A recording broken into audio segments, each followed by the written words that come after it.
Well, hey crafty friends, it's Hiedi Scott with DiyDreaming, and on this video I'm going to show you how to heat set ink.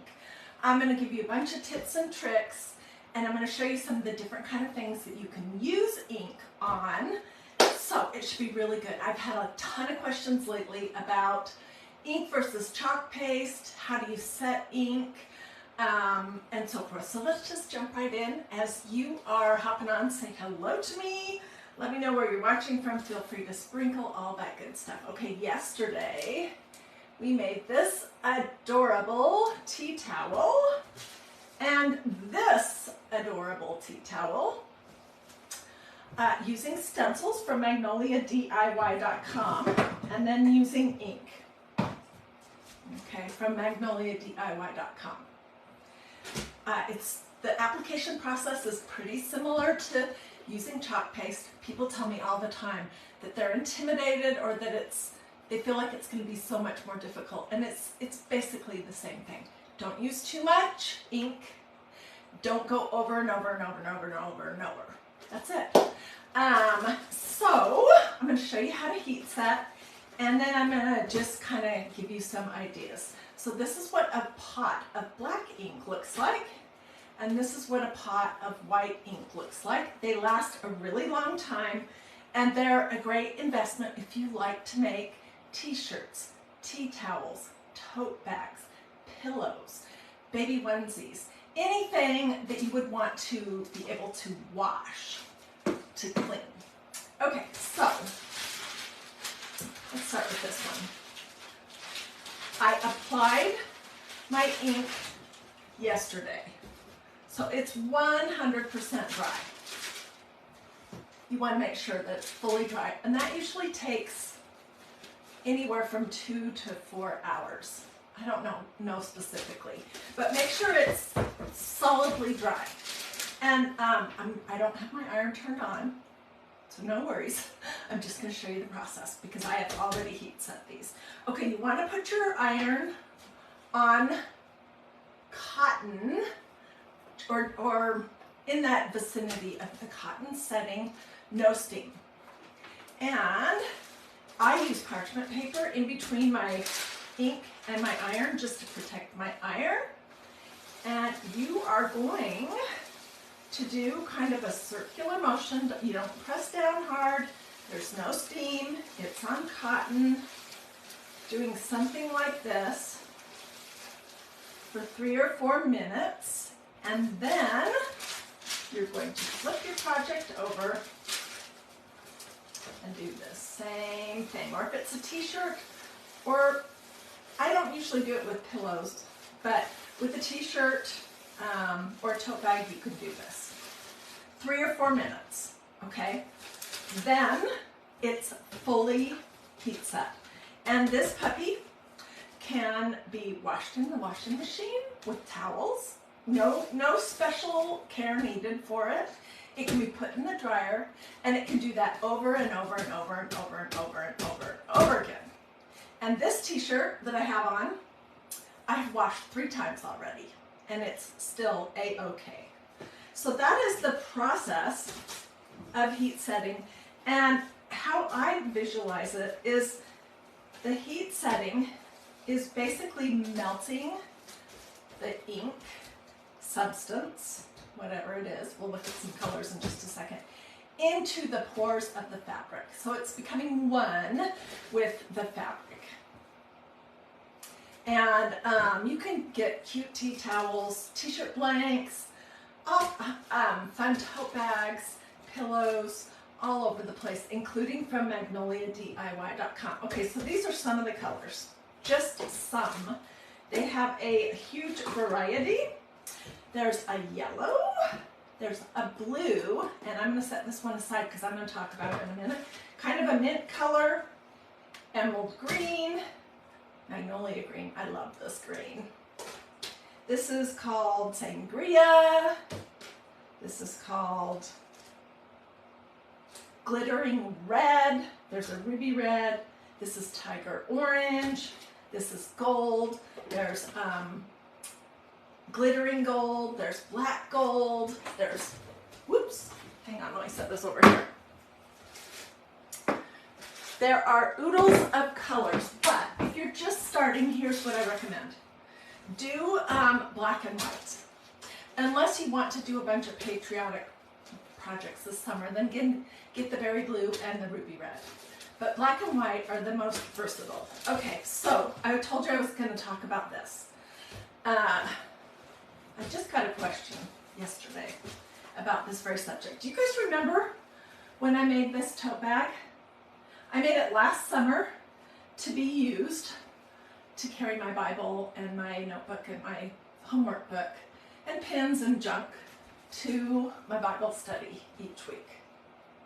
And I used it all year long, okay? So there's a couple things you can do with ink. You can use ink to stencil, but you can also turn ink basically into a type of paint. Okay, it's not paint, and I'll tell you why you don't want to use paint. But it's ink. You just water it down, and for this project I watered it down and did the bottom, then I added some more water, did the middle, then I added even more water and did the top, and I got this beautiful ombre effect. Then I used, after it was fully dry, I heat set it before I went on to the next layer. And, you know, just like I showed you, it didn't have the stencil on it yet. And then I used white ink to do that stencil, and I think it turned out lovely. Okay, here's why you don't want to use paint. Let's see, I have some hanging out right here. I am going to use this paint later today. This is Waverly Paint. Ocean is the color.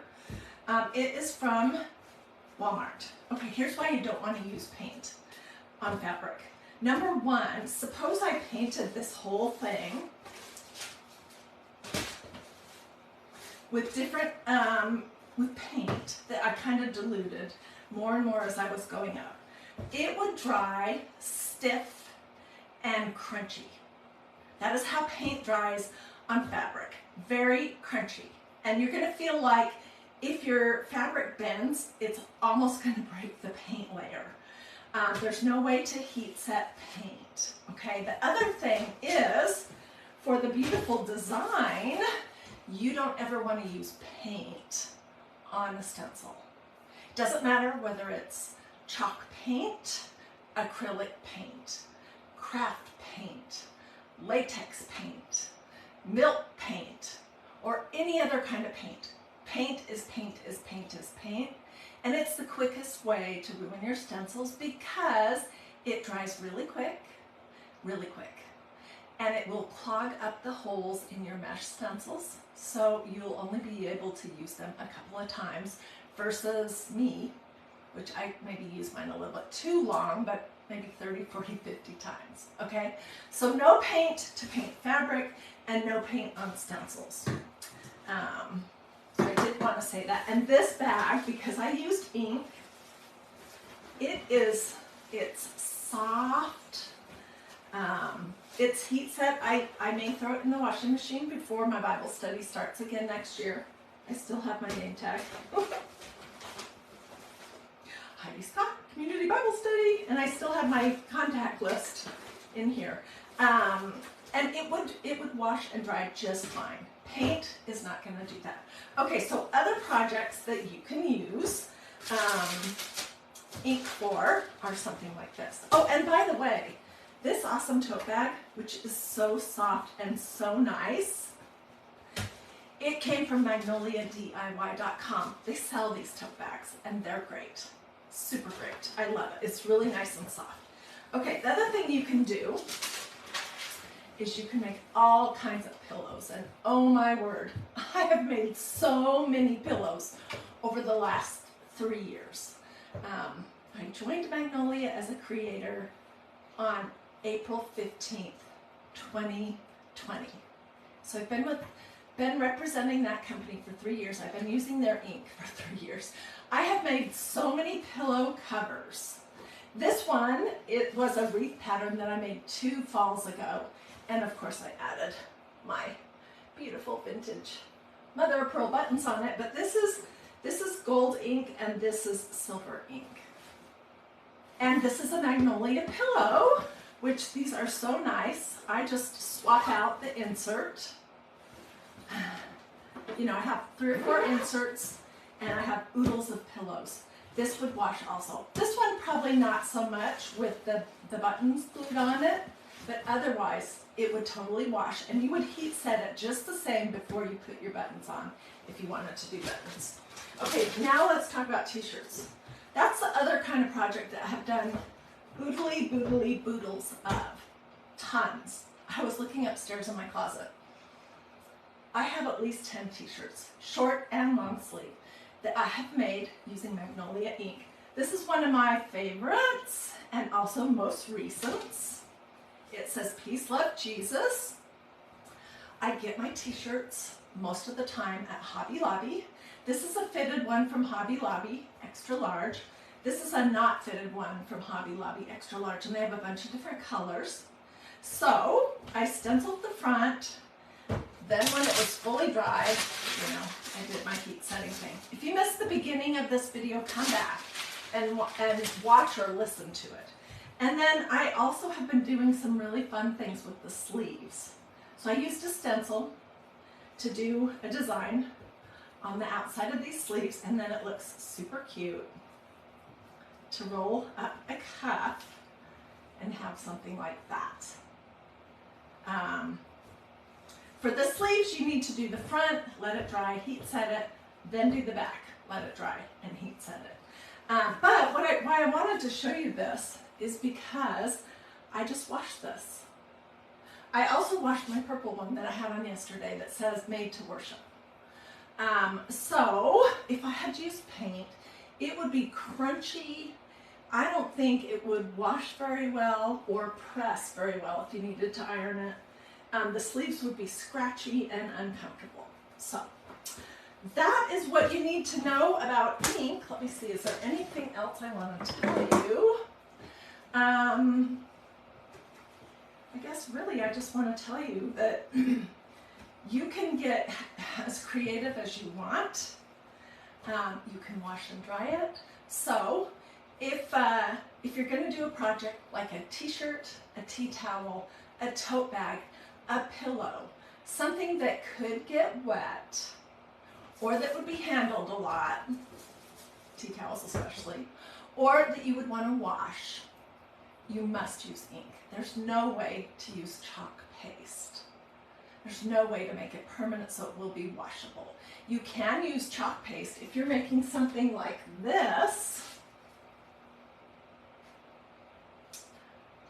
I think I used ink though, but you could use chalk paste on a little stuffy for a dough bowl because, number one, this isn't going to get handled a lot.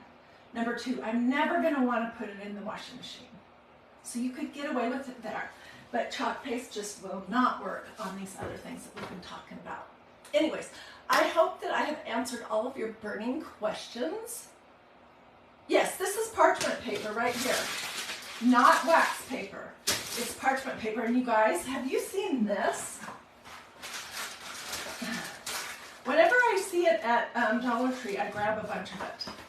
This is 25 sheets of parchment paper that's pre-cut. And I do reuse them. Like I'll have the same one that I'm heat setting with for a month or so. Not wax paper because wax paper would melt. So that's a great question. Anyways, if you have more questions, don't hesitate to ask.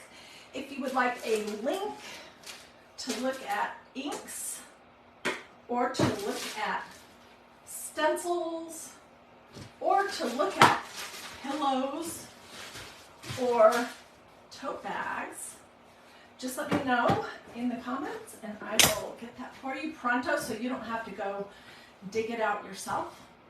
I will be live again in a little while. What do I put in between the layers? Oh, okay. Oh my gosh, that is such a big question. Stay with me. Okay, so when you are stenciling a tea towel, let's start with that. You want to open it fully. You don't want to stencil it while it's folded because the ink will go through from one side to the other. And then I usually put either paper towels or parchment paper on the bottom to protect whatever I'm doing it on. So if I'm doing it on my desk, I'll do that, okay? When you're working on something like a t-shirt, I will just put a piece of paper towel, a couple layers of paper towel in here, because t-shirt fabric is thinner and your ink is more likely to go through to the other side. And I don't want Peace Love Jesus backwards on the back of this t-shirt.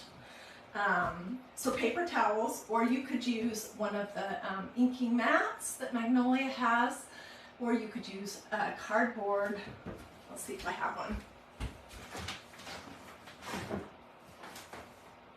I don't, but there are some cardboard t-shirt forms that you can get at Hobby Lobby, or you could use parchment paper.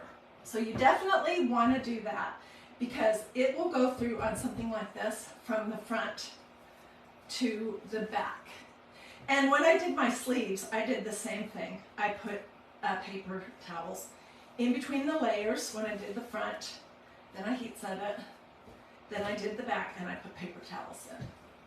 Thank you so much for asking that question and reminding me. I was thinking about this morning and trying to remember everything I wanted to say. Can you use ink to paint a stuffy? Sure. You can use it like I did with this, where you water it down and you kind of use it like you would paint. You can also stencil. And I can't remember for sure because I do so much crafting. If I think I used ink to make these little dough bowl stuffies. You can use ink to make a big stuffy like a door hanger, like this. It's not going to get wet, and I'm never going to wash it. But you know what? I live in Georgia, and it's super humid.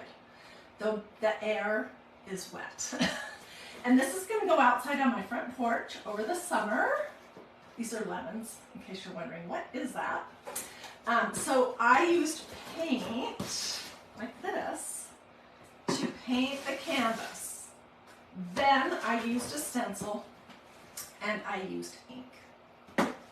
And then I heat set it. What do you do when your stencils aren't sticking anymore to your shirt? If you just press them down and put a little blob of ink on the corners and hold it down, as soon as you start dragging the ink through the pores in the stencil, it kind of acts like a cement to attach it to the stencil so it doesn't scooch around. But that just does happen. And I'm still using some of my stencils that have absolutely zero stick left on them. I've heard people talk about this adhesive spray. I have never tried it. My feeling is that I want to use my stencils 30, 40, or 50 times until they have no stick whatsoever. And one of those spray adhesives, I'm afraid, is going to clog up the mesh, which is where the design is.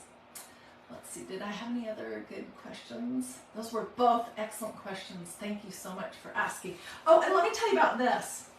See all these little doodly doos? Those are ink also. And they're part of my chalk and ink pin pack. The ink in this set has a black body. So, when I use this, I could use this on a t-shirt, a tote bag, a tea towel, a pillow, to draw a design. It's not meant for over the top of a stencil. But if I heat set it, this is going to be washable just the same as this because these are both ink. But in Magnolia, they gave the caps, they made the caps white for ink. For some reason, when they were doing their pens, they did the inks with a black body. I don't know why, but that's just how it is. So you would want to use ink. All right, well, I have projects to work on for a craft later, so I hope you'll come back. If you're watching on replay, I still hope you'll come back. Do this or this. Say something to me in the comments. Make sure you've liked and followed this page. Sprinkle, sprinkle, all that good stuff. I'll see you guys later. Bye.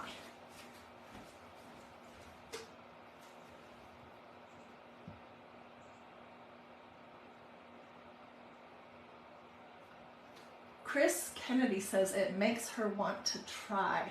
Chris, you should try. It is not hard, I swear. it is really no different from using chalk paste on a stencil.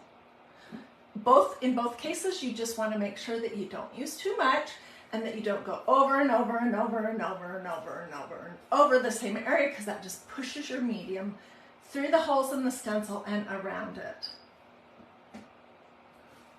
Okie dokie, I'll see you guys later.